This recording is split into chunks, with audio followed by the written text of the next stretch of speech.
walang kapangyarihan si Remulla sa pagtanggal pagsuspende kay Sergeant at Arms Mau Aplascad. Pwede lang magtanggal sa kanya ay ang Senate President.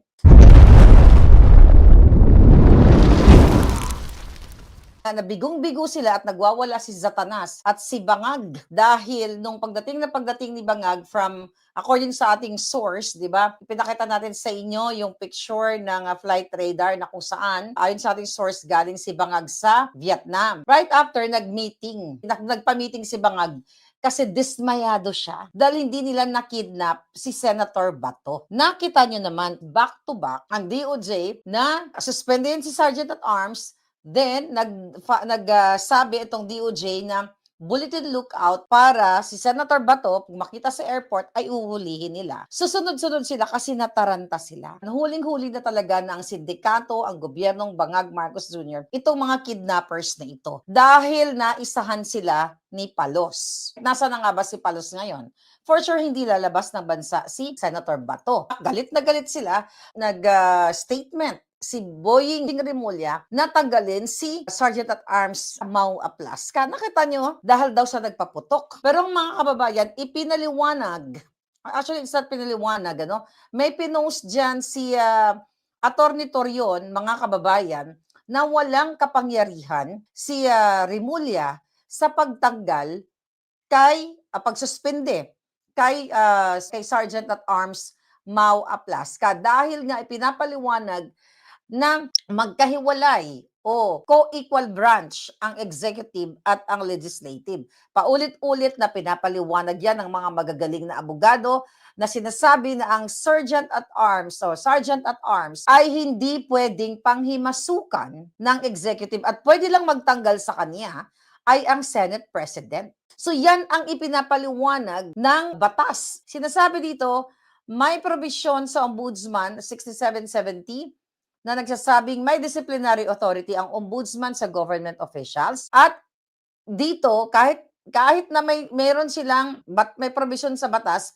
dahil co-equal branch ang Senado at ang Senado ay constitutional body based sa paliwanag ni Attorney Torion, hindi pwedeng tanggalin ni Bonjing Remulla ng ombudsman at hindi siya pwedeng manghimasok dito sa internal affairs ng legislative branch o ang Senado. Nakalagay din po, sabi dito, sa rules of the Senate na ang Senate President nga ang may kapangyarihan na magtanggal sa Senate employees, sa Sergeant at Arms, at yung mga empleyado, yung mga nakapaloob doon sa Senado. Kaya pinapaliwanag dito sa batas na hindi pwede manghimasok si Boying Remulla kaya Sergeant at Arms Aplascad. Kaso, sindikato nga yung gobyerno ninyo. Utos ni Liza Tanas at ni Bangag na talagang tugisin si Bato kahit maliwanag na naglabag talaga sila sa batas, mangingidnap talaga sila. Then, dahil back-to-back ang kanilang mga kasinungalingan, nag-release ng statement. Itong DOJ nga ng Immigration Lookout, di ba?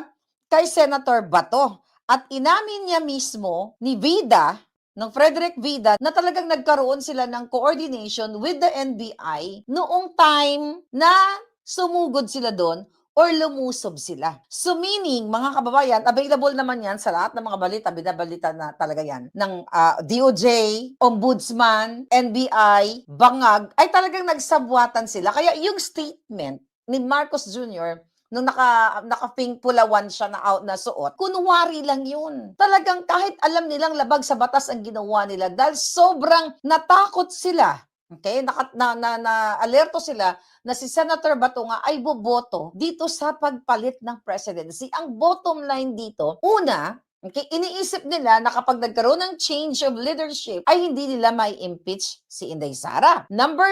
Parang number one, ay ma-expose yung kinasasangkutan ni Marcos Jr., ni Liza Tanas, ng lahat ng mga kasabot nila, ni Sandro Marcos, dyan sa flood control. Dalawa lang yan. Kaya kitang-kita mo talaga yung kanilang mga kasinungalingan na talagang kikidnapin nila si Senator Bato para ipakita nila yung pangil ng mga sindikato. Alam mo, si Senator Cayetano, binatikos ko yan. Alam niyo naman yan. You know? Pero ngayon, pinagbibintangan nila na ito daw ay stage ni Cayetano. Paano mo masasabing stage? Nakita niyo na nandun yung NBI. Paano maging stage yan? Ibig sabihin, kung stage ito, kasabwat yung NBI sa staging. So talagang dumulusot ang mga jutang ginemes na ito para lokohin, linlangin ng taong bayan na si Cayetano ay gumawa nito, nakipagsabwatan kay Bato kasi ayaw nila ma-impeach si Inday Sara. No! Ang katotohanan diyan, natatakot si Bangag Jr., 2 puntos pinakamahalagang punto. Natatakot si Bangag Jr., si Liza Tanas na mabuksan, maimbestigahan, mapatawag ang totoong sangkot, ang testigo, ang 18 Marines, and even Zaldico na baka ngayong nag-change na ng leadership. 'Di ba? Baka payagan si Zaldico na mag-testify via Zoom. 'Yun ang kinatatakutan ng mga bangag. Kaya ayaw nilang mag-change ng leadership. Not only sa impeachment ang wino-worry nila, kundi magpalit ng leadership para mapatawag ang mga 18 Marines kasi ayaw nilang ngang buksan yung investigation ng transparent. Kasi si Mastermind Bangag Jr., si Liza Tanas, etong sangkot dito sa pagnanakaw sa kaban ng bayan. Kaya sabi ko nga, ginawa ni Senator Bato, heroic act yan. Sa kabila ng kanyang, paghabol sa kanya, na wala naman siya, hindi naman siya convicted. Paulit-ulit na ipinapaliwanag yan. Yung binabanggit nilang Article 9851, dahil yan ang ginagamit ng ombudsman na meron daw silang kapangyarihan. Layman's term lang ang gamitin natin, hindi man tayo abogado. Basta ang pinapaliwanag ng mga julol na may kapangyarihan daw ang Pilipinas na isuko si Senator Bato sa ICC through that 9851 kasi may warrant of arrest na galing sa ICC. Mga sinungaling nga, mga ulol. Paulit-ulit na sinabi ng magagaling totoong abogado na even nga hindi Duterte lawyers, may mga komento na dapat antayin yung desisyon ng Korte Suprema, antayin ang desisyon, ang sagot ni Bato, ang desisyon ng Korte Suprema kung siya ba ay dapat kasuhan dyan sa Pilipinas, litisin siya o kung ano pa man. Yan ang ayaw intindihin ng mga bangag administration kasi gusto talaga nilang kidnapin si Senator Bato. Alam nila na labag sa batas ang ginagawa nila at mismong pinapaliwanag dyan sa Rome Statute number 59. Napaulit-ulit nagsasawa na nga tayo sa kakikinig diyan o kakababasa na dapat idaan muna ang isang inaakusahan na katulad ni Senator Bato at DPRRD sa ating hukuman. Merong pinost, sa local court, may pinost diyan si Attorney Torion na kung saan meron palang case nung January 19. Okay, last year, bago kay Pangulong Duterte, merong isang Libyan police officer, parang counterpart ng PNP sa atin, na nagngangalang Osama El Masri and Jim ng Libya.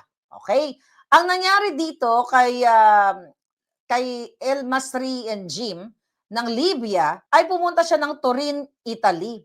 Kung saan, dahil meron siyang red notice at merong sealed warrant coming from ICC, inaresto siya ng mga kapulisan sa Turin, Italy. Pero dumaan sa Court of Appeals ng Roma, Italia. Hinuli siya for 2 days at tinignan, yung reasons bakit hinuli, bakit tignan yung mga dokumento, Then ang ginawa sa kanya ay pinakawalan siya. Pinakawalan itong Libyan police officer na ito, top police officer, at ibinalik siya sa Libya kasi according to that Court of Appeals, 'di ba? Court of Appeals ng Roma ay kailangan sumunod sila sa local o sa batas, 'di ba? Sa batas ng Libya na dapat yung kanilang taong nasasakdal, katulad ng kay Senator Bato, ay kailangan munang tignan, litisin doon sa kanilang bansa.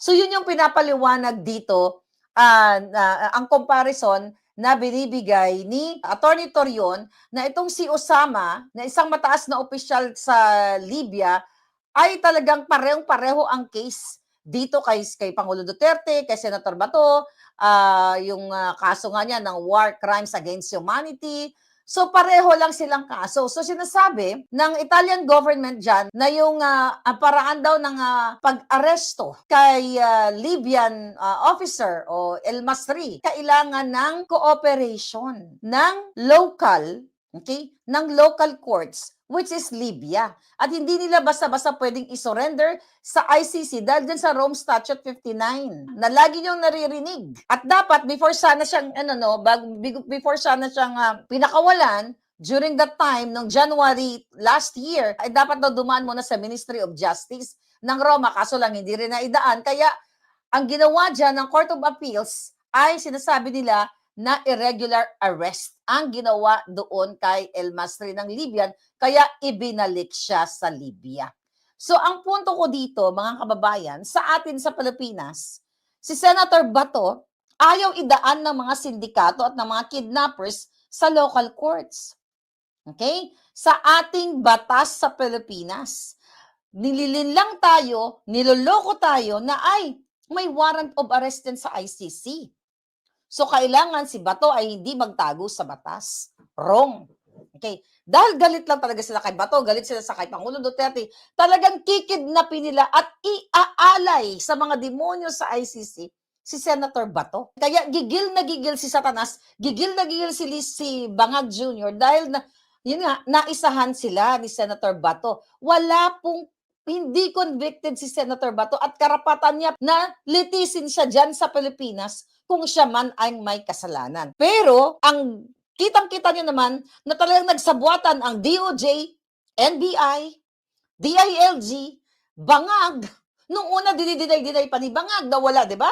Doon sa wala kami pinadala dyan na NBI. Tinawagan ko nga si Matibag na ganyan-ganyan. Eh sir, wala po, nandito kami lahat sa opisina. Then, anong ginawa nila? Nung nakalabas na si Senator Bato, mga kababayan, si Palos, nang wala silang kamuwang-muwang, anong ginawa nila? Back-to-back ang press con, back-to-back ang mga trolls na si Bato ay iniiwasan ang batas. Dapat, sabi niya, dapat ay kung matapang siya, hindi siya nagtatago. Ba't naman hindi siya magtatago sa mga kidnappers?